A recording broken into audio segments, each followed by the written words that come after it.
Good morning. Good morning. My name is Jennifer Leath, and I'm currently a research associate at the Women's Studies and Religion program at Harvard Divinity School and have worked as the Assistant Director of Research at the Center on African American Religion, Sexual Politics, and Social Justice since its inception. And I am excited and delighted to be here this morning. I would like to first thank Yosef Surret, the director of the center, and my colleagues, Laura Matai and Derek McQueen. This morning, we invite you to join us in live streaming. If you go to the IRAAS.com website and link to the conference, you will find a link there for the live streaming. Queering racial justice. I count it a distinct honor and privilege to welcome you to the keynote address of this conference that asks, are the gods afraid of Black sexuality? Yesterday, this question was presented, remixed, revamped, queered, and maybe queered. Today, in the ancestral presence of Hurston and King, Baldwin and Lord, responsible to the legacies of Alice Walker and Charles Long, we begin again, wondering how the arc of our moral universes may bend toward justice when walking, dancing, and querying on the rim bones of nothingness. No scholar is more poised for this querying than Emilie Maureen Towns, the Distinguished Dean of Vanderbilt University Divinity School, whose critical work at the intersections of racial, sexual, religious, and socioeconomic justice invites material disruptions of the injustices born of what Towns terms the fantastic hegemonic imagination. No scholar is more suited to trace the contours and handle the substance of body and soul through an interviewing conversation with Dean Towns than Alondra Nelson, the Dean of Social Science here at Columbia. Together in conversation, Deans Towns and Nelson promise to reframe our queer and racial sensibilities with reconsidered technologies of justice. Please welcome them with me.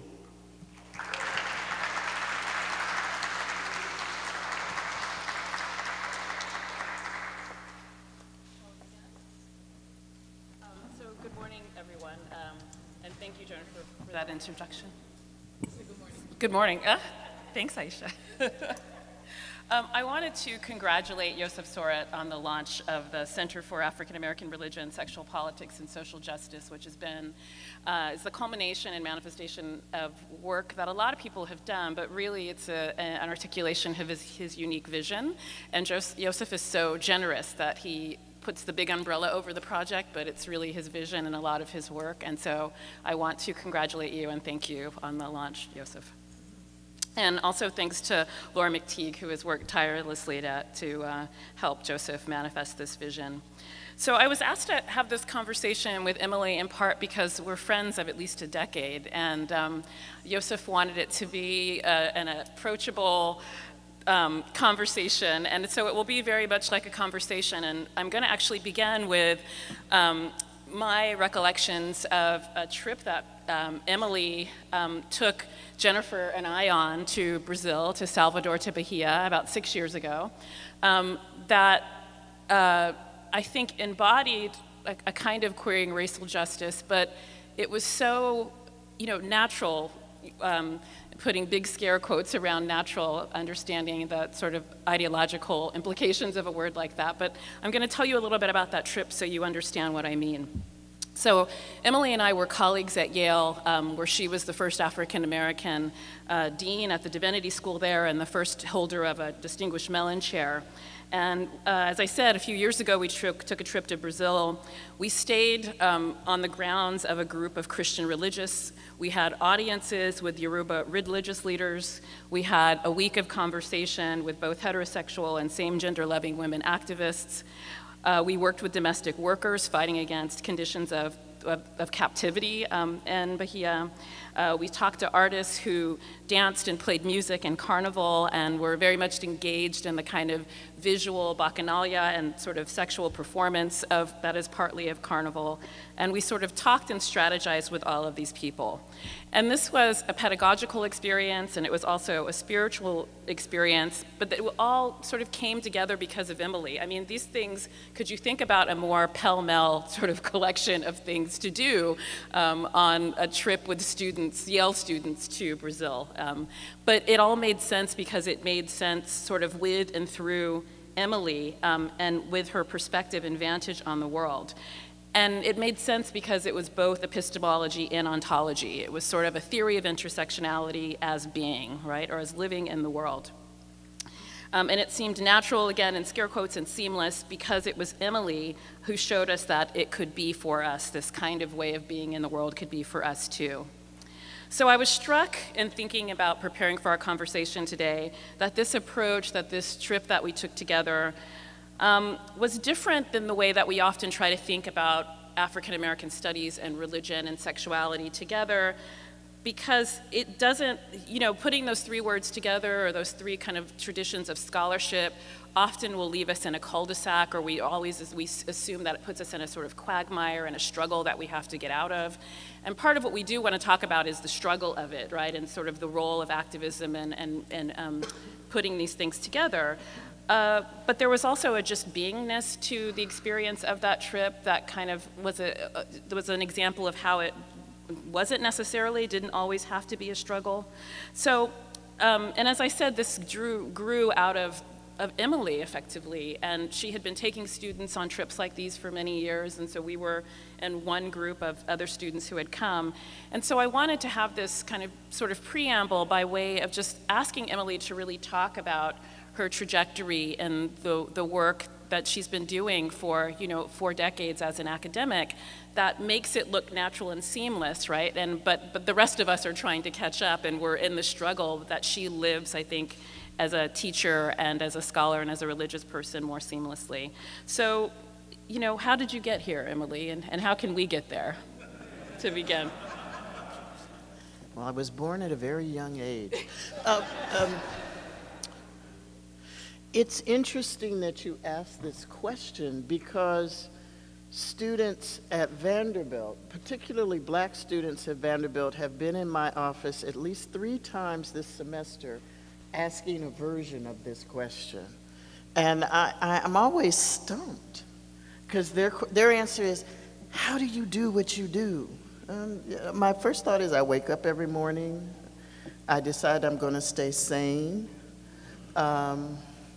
and I recognize the environment that I live and work in. But getting to those awarenesses has taken a lifetime, and I don't think I've quite nailed it down yet.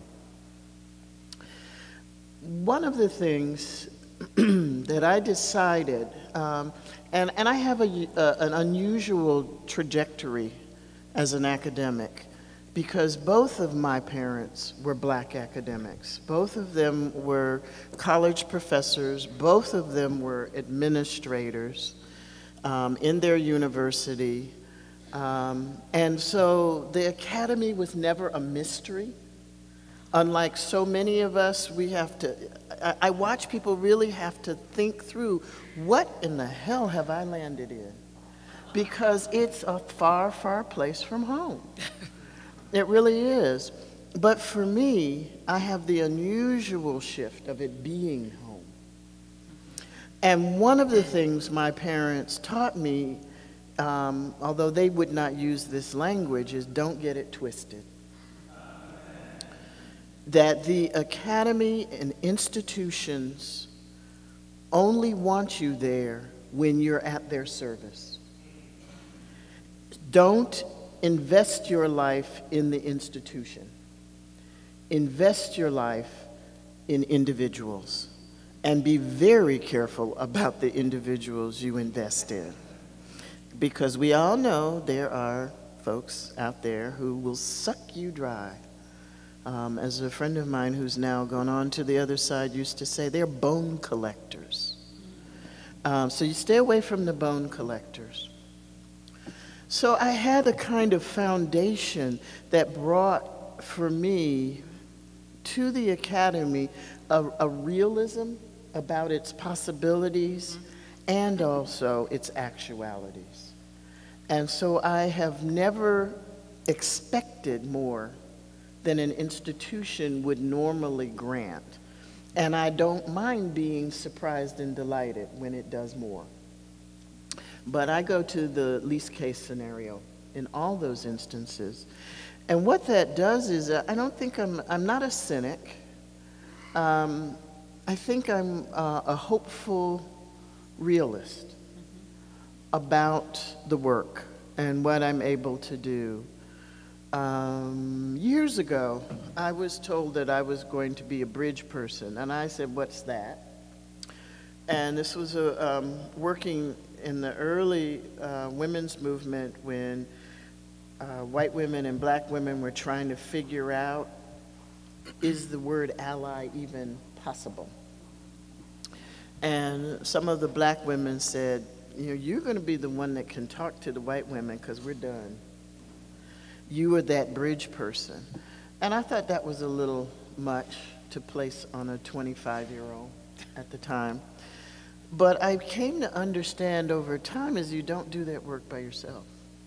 I don't do that work by myself. So I try to remember to cultivate allies. And they come in unexpected places.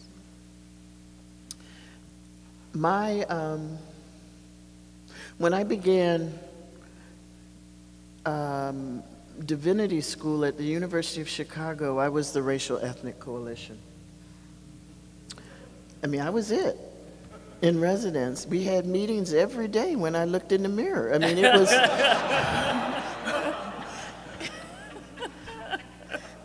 And even though at that point in time I was not going to do the family business, I was going to be my own person, I made a decision that if I am ever in any environment like this, that I would not allow the black students, the students of color, to try to exist in the way I had to. Not knowing why I was making that vow, because I was not going to teach. When I look back, I realize that I had consistent help from older generations. And I had, luckily, the good sense to listen, sometimes. And so there's this sense of alliedness, this sense of older wisdom, this sense of folks around me who believed in some form of justice that just kept forming me over the years. And over time, I began to realize that one of the best things I can do for my individual work is to get antastic dualisms off my eyeball. I think dualisms have a place. But the ones that set up oppositions that then lead to isms is not the kind of dualism I'm interested in. And I turned to African-based religions to try and understand some of that. And that, I think, was the opening of the door of what I often call isness. And it's a synthetic view of life, living, and work. And I try to convey that in my teaching and in my living and in my scholarship. That living a life not in compartments, but understanding how body and spirit, intellect, reason, and intuition are part of who we are. And all of them, rather than raise reason to a high art form, all of them deserve to be a high art form. So those are some of the things that I'm aware of when I do what I do, and oftentimes I think it's better to ask the students I work with about what happened or not. So I wanted to ask about African religions and your experience with that, in part because part of the occasioning of Yosef's Center and the conversations that the center wants to help to motivate is in response to the often tremendous homophobia and the Black Christian church, right? We say the Black church, but the Black Christian church. And so, among other things, you're not just Dean Towns or Dr. Towns, you're the Reverend Doctor, the good Reverend Dr. Towns, you're an ordained Baptist minister. So can you talk a little bit about that transformation, that trajectory? Maybe it's not a transformation. It sounds like you hold them all together. Yeah, I do. I'm an odd duck. That's why we love you. I really do think that I don't look like your typical American Baptist pastor. No. I just don't. I don't do what typical American Baptist pastors do. And it's not because I'm trying not to. It's that that's just not me.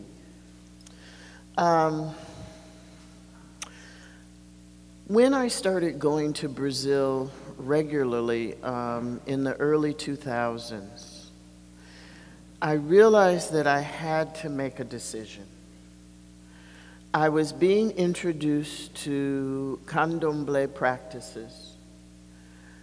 They were making, at that point in time, a lot more sense because of the synthetic worldview. And I also knew that it is nearly impossible for me to hold candomblé and Christianity in either hand and bring them together. And in talking with the head of my house, my Dulce, she said, you're one of those ones that's just going to have to decide. Because if you don't, and you try to do both, you'll go crazy, literally. And then she pointed to someone who was trying to do that, and they were crazy. They were cray-cray. I mean, just, and you just, and I knew this person before they tried to do it, so I knew the difference and what had happened to her. So I realized that what I do is be respectful of candomblé. I see my Maido Santos when it's time, and we just sort of both know when it's time.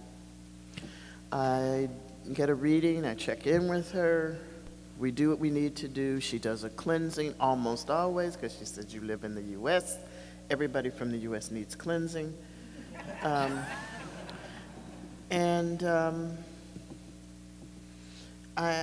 live that reality. One of the things that I found very true was the same person who had gone crazy before she went all the way over the edge.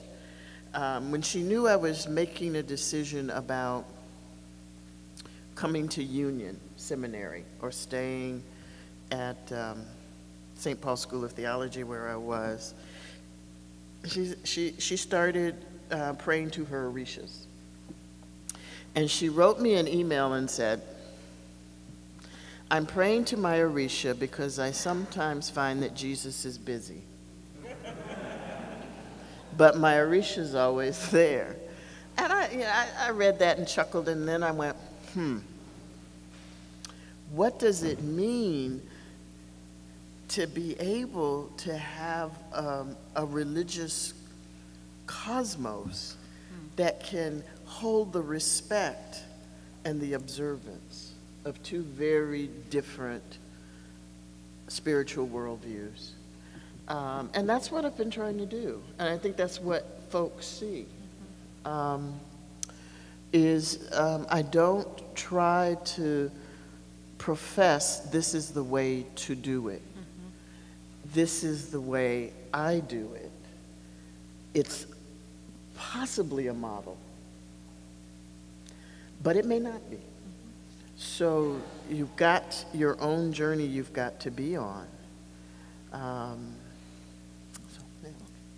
So I wanted to pick up on something you said earlier about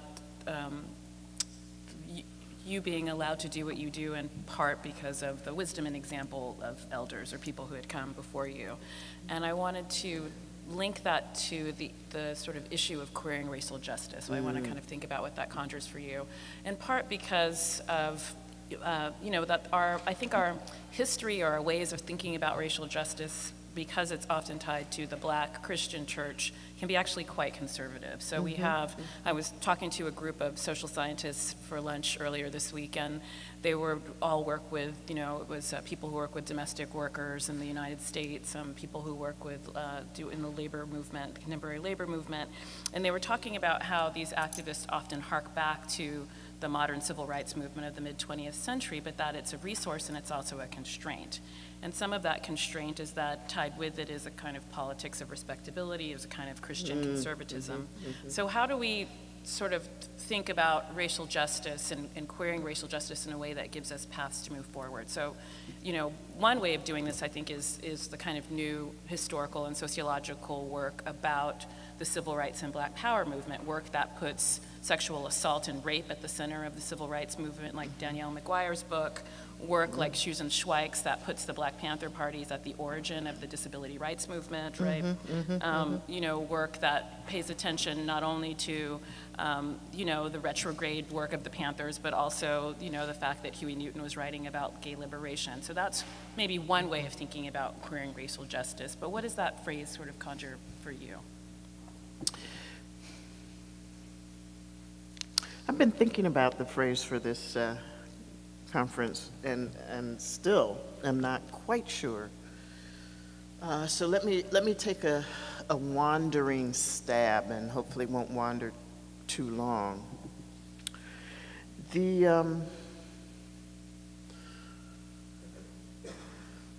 I grew up in a little mission church. For those of you who know that language, this means it's a church that was under the control of the denomination and really wasn't autonomous in any way, shape, or form.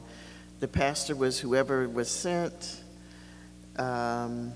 We had to give money, but we knew that because it wasn't a lot of money, we had no power.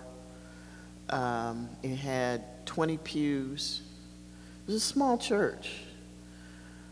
But before it started being abused by the North Carolina Conference of the United Methodist Church, it had the pastor that shaped my life as a little kid, Douglas Moore. Douglas Moore intimately believed and taught that you combine spirituality and social justice. That was also, I was growing up in the era, I was born in '55, so I was growing up in an era in Durham, North Carolina, my hometown, where the civil rights movement was really becoming forceful in the life of the town, and Doug Moore was at the center of that. Radicalizing the students at North Carolina Central University, where my parents taught. I didn't even know Duke University existed until I was in the 4th grade. I didn't know white folk lived in Durham until I was in the 4th grade. So much for liberal parts of North Carolina. But it's a sense in which I grew up in a non-conservative environment. That's what I expect of the church. That's my model of the church. That's what I try to teach students to create when they go out and do church, whatever that's going to look like. And so when I think then about queering justice, it's sort of like, well, of course. It is one of the forms of discrimination.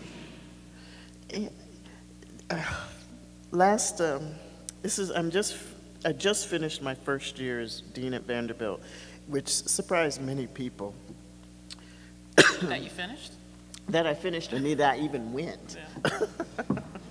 The job of the dean, aside from going to meetings, is, and to be the ATM, is to do a charge to the graduating class in the closing worship service. So I did what I thought was a mild charge, and one of the things I included in it was, I think the line actually was, you can end homophobia and heterosexism. But it was in a long list of things they could end. And it wasn't the last thing on the list. As it turns out, an aunt of one of the graduating class members, a white woman, came up to me, and she was rude. I was talking to another white family member, and usually when you get interrupted, it's because you're talking to somebody of color. But she was on a beeline. She interrupted a conversation I was having with another white person, so I knew this was serious. She lit into me like literally white on rice. Why didn't you mention Jesus and God? I said, well, we have Jews in our student body. We don't talk about Jesus. We have Muslim students in our student body. It's not appropriate, but I'm pretty sure I talked about God. I didn't hear it. You did not. I said, well, I did. Her response was, that's beside the point. And then she got to what was really frosting her cake, which is, and how could you advocate for homosexuality? And I said, I didn't advocate for homosexuality. I said what we can end is homophobia and heterosexism. Well, that's beside the point. So she would launch a charge, I would answer, and was always beside the point. So finally, I had been very gracious to her up until this point, and I had just too many beside the points. And I finally just looked at her and said, ma'am, I am a black lesbian. I am not about to say that I am degraded, defiled, and whatever else you may think up in your head. And she looked at me and she said, well, that's beside the point. So I went, okay. And then I finally just said, well, you know, we're going to have to agree to disagree on this. And she said, that's right. And before she could say it, I said, and God will decide. Well, she couldn't say that's beside the point on that one. But it was a strategic move. I found out later that although this had been a quiet conversation, it got out through the entire graduating class.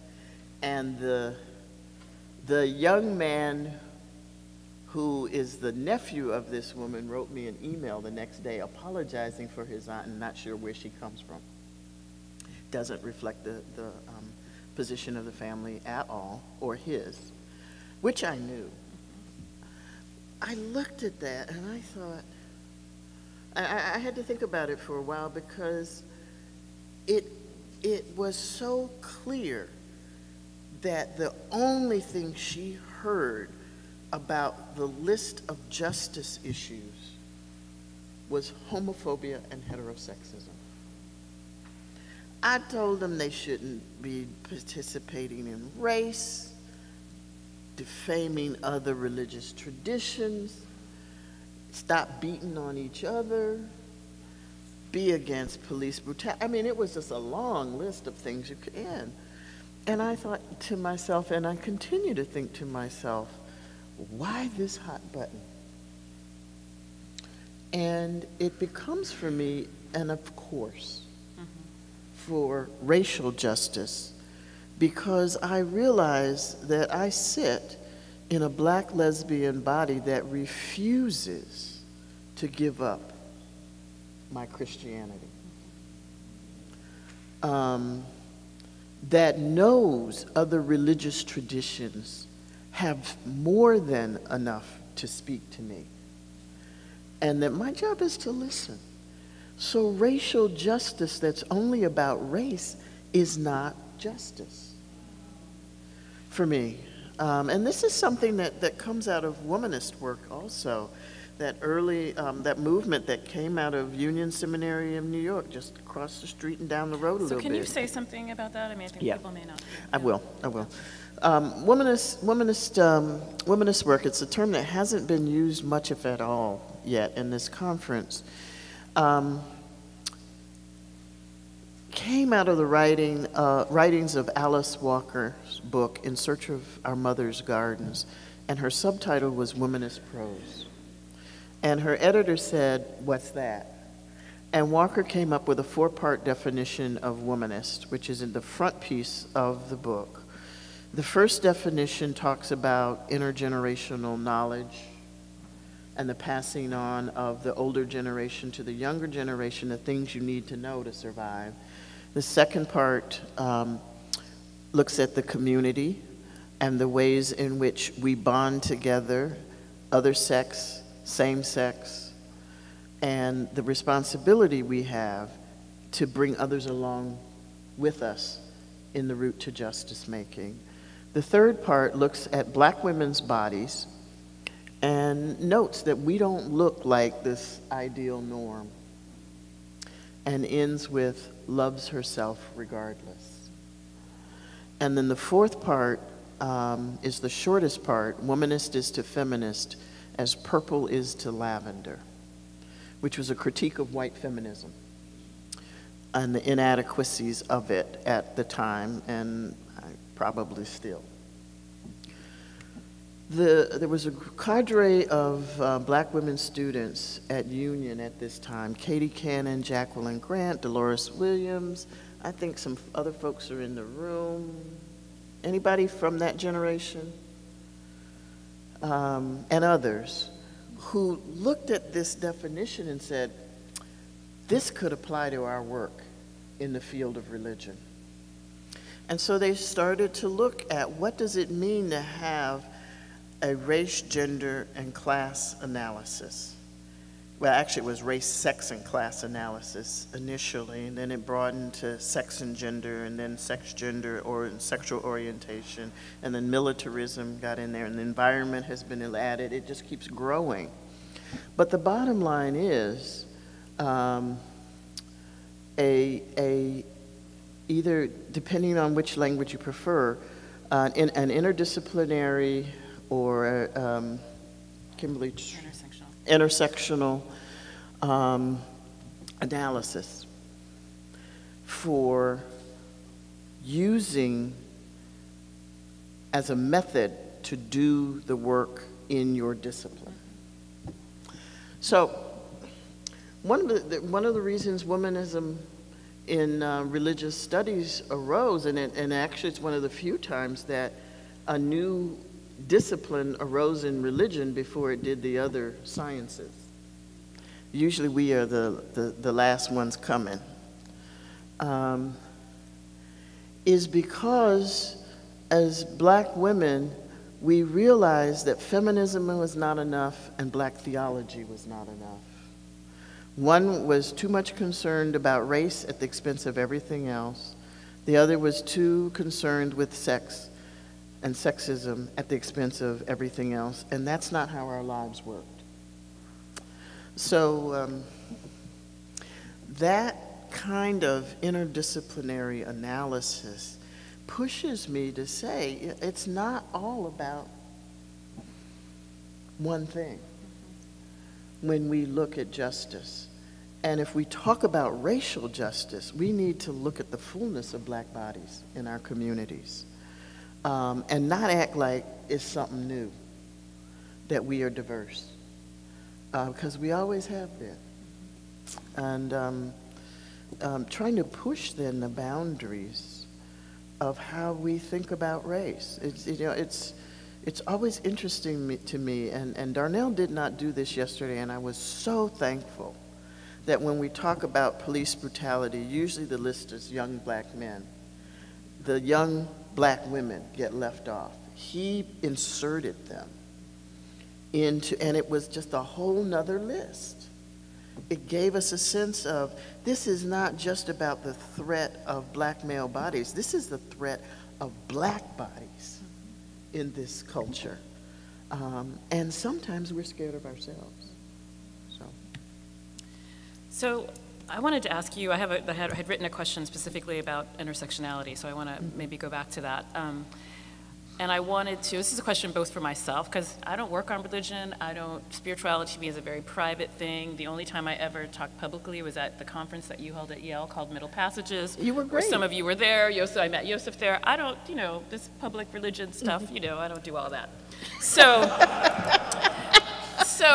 But you know it, that's the thing. Well, yes. Yeah.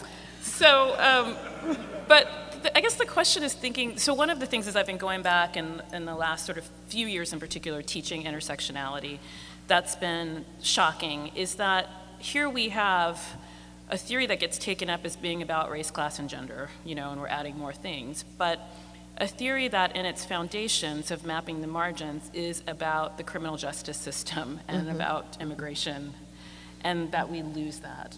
And as we've been adding things over the last 20 years to Professor Crenshaw's sort of concept or theory, we never add in religion. So we will add environment, we'll add disability, we never add religion. So for me, the answer might be, why don't I add it? Because, spirituality, religion for me is like a very private sort of thing. But I wonder what you think both, sort of, and I know these are not, the risk of creating a dualism. What do you think spiritually and, intellectually, although I understand those things are the same, about why we can't make that move? It seems so obvious and potentially powerful and fruitful. It's annoying. For those of us who work in religious studies, to see, and this is true of the academy writ large, because religion, and more specifically theology, but religion used to be the queen of the sciences and beat up on everybody else for centuries. The flip has happened, and now the other disciplines of the academy beat up on religion. And I find what happens is that people who are amazingly brilliant in their own disciplines go back to church school understandings of religion. And all this, I spent a lot of money and time getting my degree and continuing to keep my scholarship up. What is it that keeps us, and I don't know, those of you who do this will have to tell me why it happens. Because for me, to leave religion out, and this was why it was so important that part of my appointment at Yale was in the African American Studies Department, is to try and foster that conversation more. And it wasn't that none of you were disinterested. They were almost to the person, much like you. I do it, but it's private. I want to pull that into your scholarship more readily because, frankly, I see it. When I read your work, when I read the work of Elizabeth Alexander, Jonathan, everyone has some element of what is going on in the ineffable in your work. And that's what religion is trying to get at. So I am puzzled by that lack of integration because I think to add it gives us a much more powerful voice in our communities when we come as Black scholars, because we're no longer the eggheads or the people who say a lot of big fancy words but don't get down and dirty, or remain aloof unless it's a photo op. Think about that for a bit. And it says to me that sometimes I think in the academy, and I'm happy to engage this question more, I think our standards are too low of what constitutes excellent scholarship. And so I want to pull religion out of the private lives of the scholars in this room who do this and say, take it on. You learned how to be a sociologist. You learned how to be a political scientist.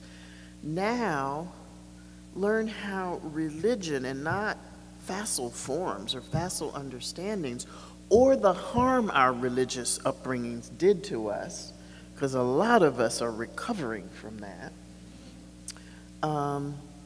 Don't let that be the defining moment. There is a reason why I think,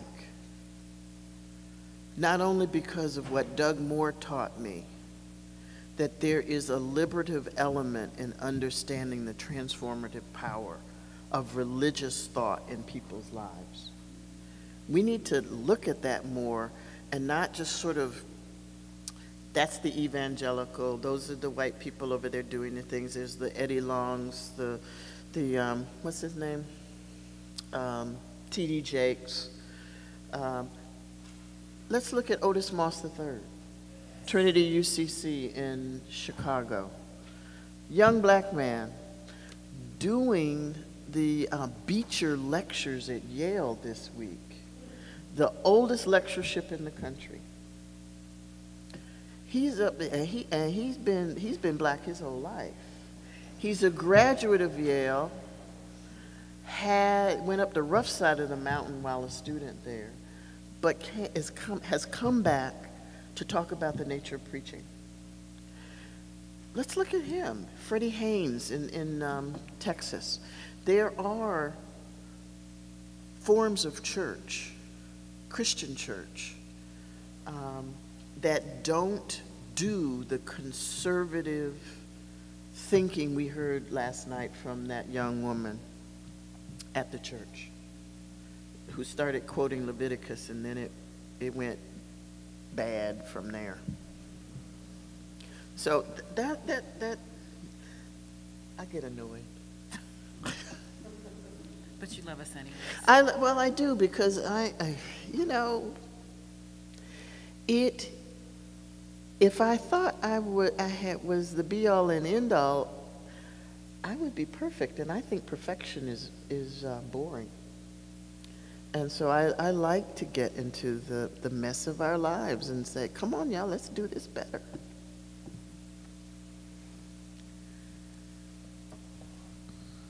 Please join me in thanking Emilie Towns and Alondra Nelson. Thank you, dear.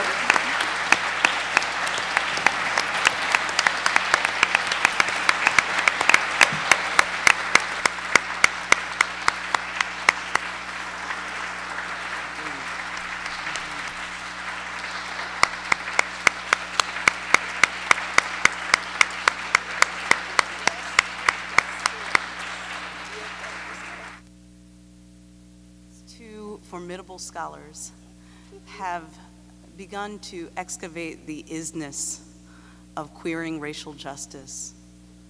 And we invite you now, and open the floor if you have questions, to ask those questions. Please make your way to the mic, and if you have difficulty doing so, the mic will be brought to you. But we invite you to ask them any questions that you may have at this point. My name is Abigail Sewell, and I am an assistant professor of sociology at Emory University and a postdoc at the University of Pennsylvania. My question is in regards to the temporality of blacks' attitudes towards gay civil liberties and the extent to which religion influences those, the changes in attitudes. And particularly what I'm talking about is a kind of increase over time in black-white differences in support for gay civil liberties. And so this could be anything from same-sex marriage to hate crimes, bills against hate crimes, or the military kind of thing. So I think they're kind of two separate things. One is denominational allegiance, and so this idea of religious messagings that you get about homosexual desires and homosexual behaviors within black churches. But then there's also a kind of a separate thing, which is the politics of respectability. And I'm wondering how much those things fall under the general body of religion and the black theology kind of impetus versus how they actually are distinct. Because, for instance, the politics of respectability can be something that all blacks, regardless of whether they are affiliated with denominational allegiances, will adhere to. So I kind of want you to think about that a little bit more, or talk about that. Was the question for me? That would have to be for you. Okay. Unless you want me to say something about sociology, Abigail will check it. No. But nobody's here for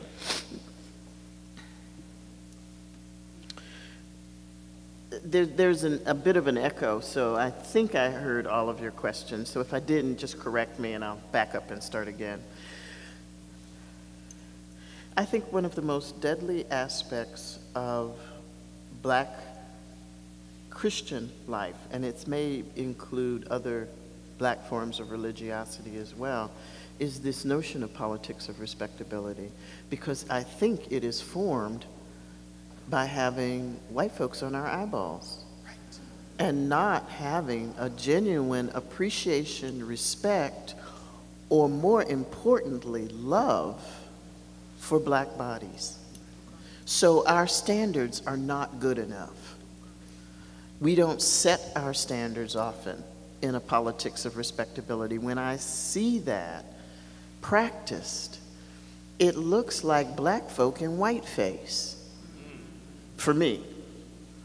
And so when that enters into Black Christian churches, it's even worse. I mean, one of the reasons there's the African Methodist Episcopal Church, the African Methodist Episcopal Zion Church, and the Christian Methodist Episcopal Church that started out as the colored Episcopal Methodist Episcopal Church, was all because of color. Who was lightest? And well, that's an overgeneralization. Color was a huge factor in the rise of these three denominations that we have with us today.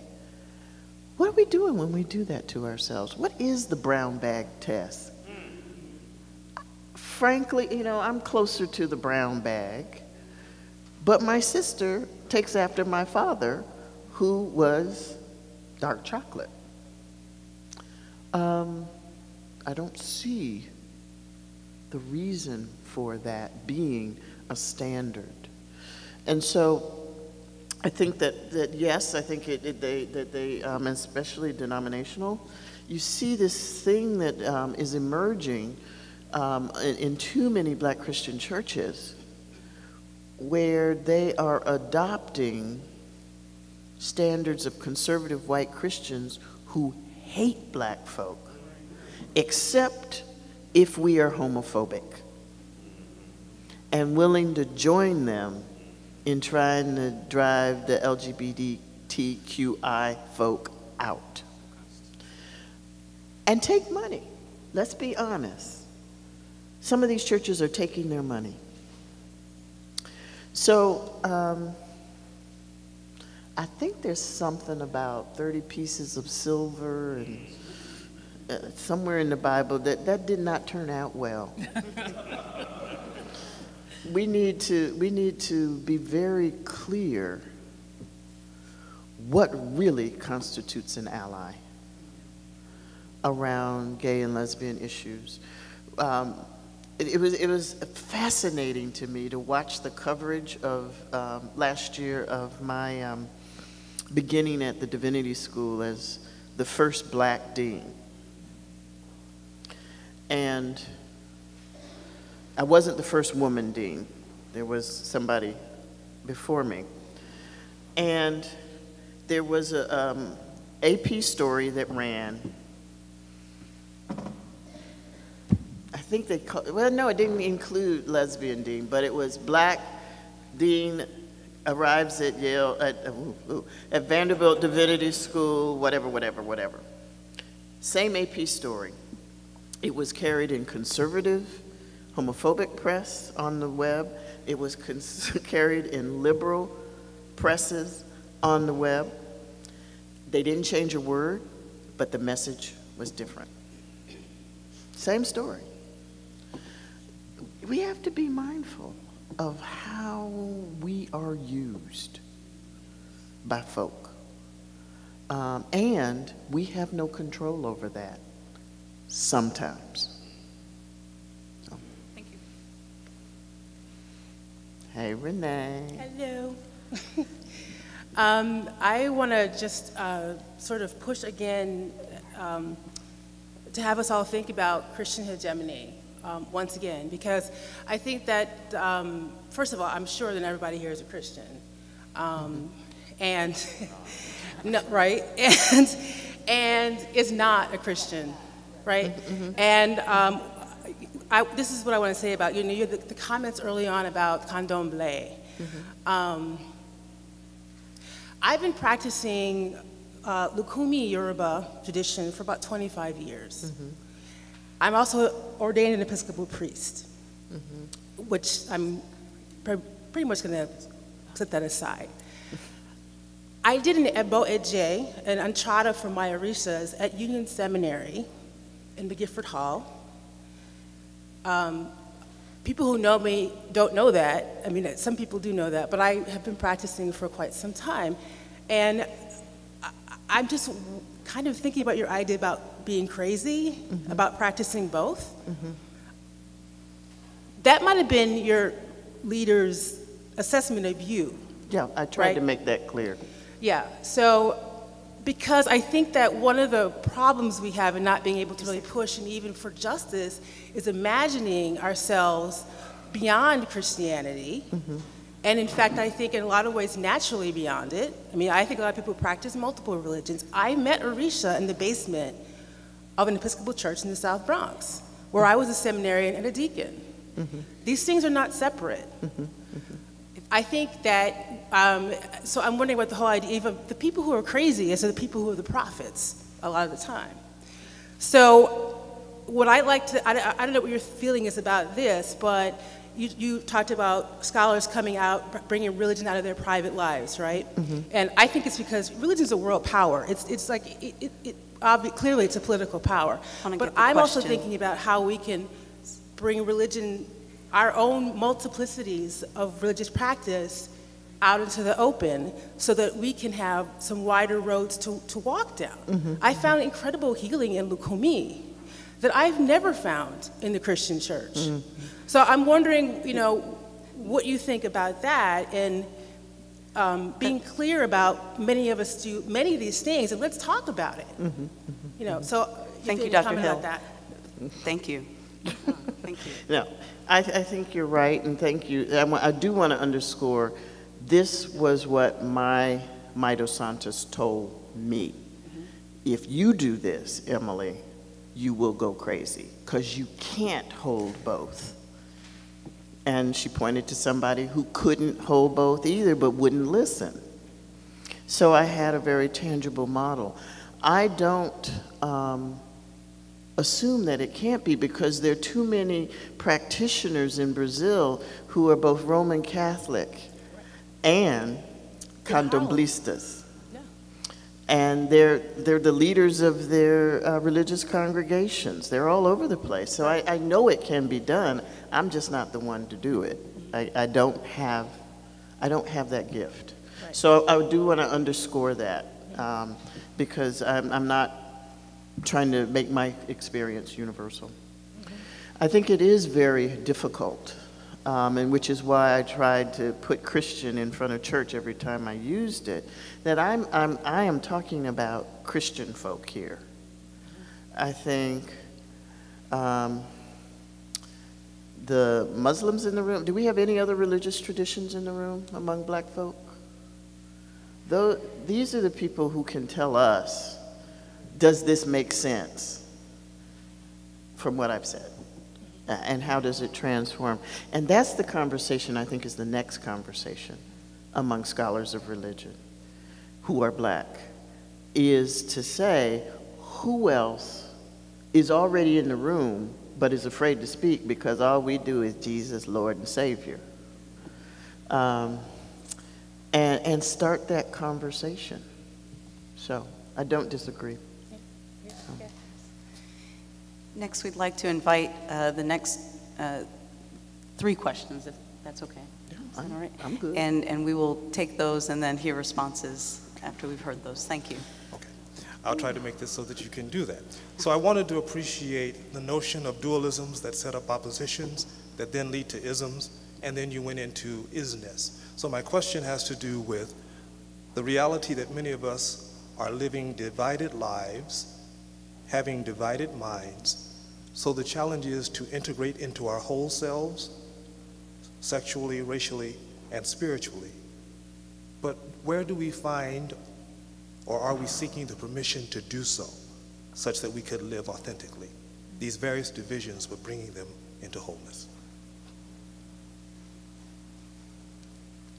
Thank you all. This was really powerful. And I wanted to, it's actually a related question, but from a different angle. Part of what you talked about was this sort of ability early on to listen to your elders, and then that suggesting a certain type of synthetic approach to how you live. I'm wondering how we do that in this moment in particular, and how we, and particularly in the age of, I know for myself as a Black queer person from the South, there's a certain presence that I have on the web that's one thing, then in other places I'm something else. And so I'm wondering how we do that, and your thoughts about it. No? Thank you. Okay.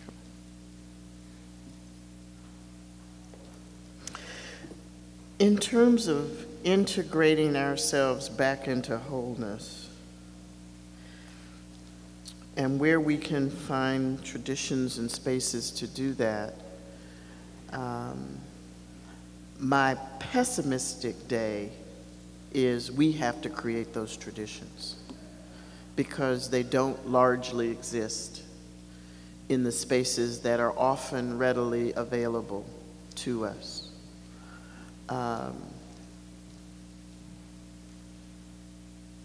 We heard two different arguments yesterday. One was when these churches are defaming and defiling you, get out. And the other was stand your ground and fight. Either one takes a lot of energy. I would argue it takes about the same amount of energy. So my question is, in light of that, and the one I still work through and don't have a final answer to, is can we respect the places where people decide to make that stand and not assume that they're better than or less than, wherever we may be? And I think that is the beginning of learning that we have to have more than one train running when it comes to wholeness. Because if there's only one space, what happens when that space gets decimated? So we need to think more creatively and to look in spaces, I think, that are the unexpected. One of the, it sounds crazy that I would go have an aha moment about this, but one of the things I learned this summer was how important it is for me to start each day watching the dawn break. I don't need to see the sun. I just need to watch it go from dark to light. And when I do that, the day is better. I'm not then dependent on having a particular space, but it is a space.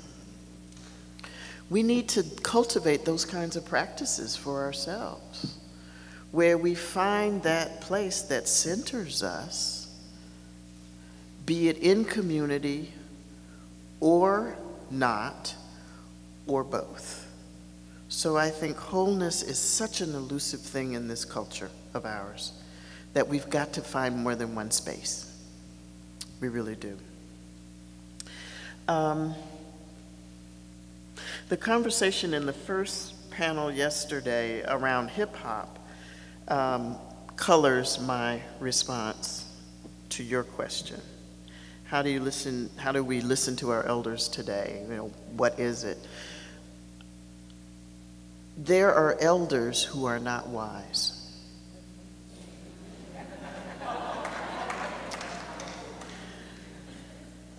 I should have included wise elders.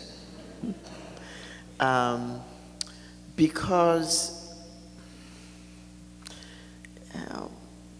wisdom is not always linked to the more mature, but it often resides there.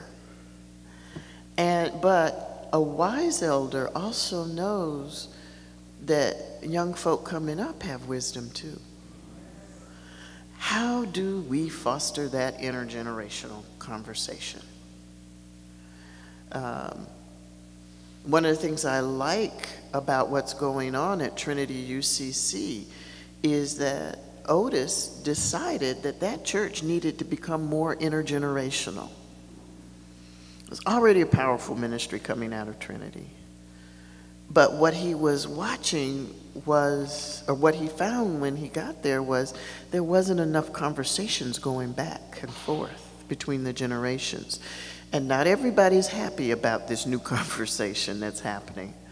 But one of the most disrespected places I can think of for young folk is in a lot of churches. They get the people who don't know what they're doing, leading youth groups. I'll just leave it there. But it gets worse. So for me, it becomes a conversation seeking wisdom. I wanna add that element. And if we can find those spaces, sometimes in campus ministries, sometimes in religious communities of all types, we need to cherish them and grow them. Sometimes it happens, I watch it happen sometimes in the student lounge at our school. But there has to be a generosity of spirit with that. The attitude that I know more than you will never foster a conversation. It's going to be a monologue that gets boring. So those are the things that come to mind. Thank you again.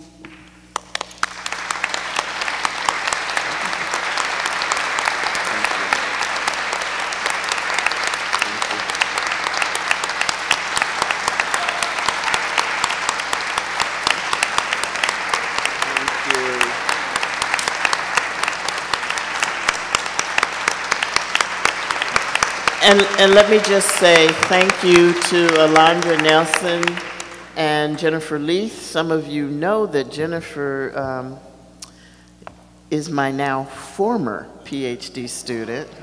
So,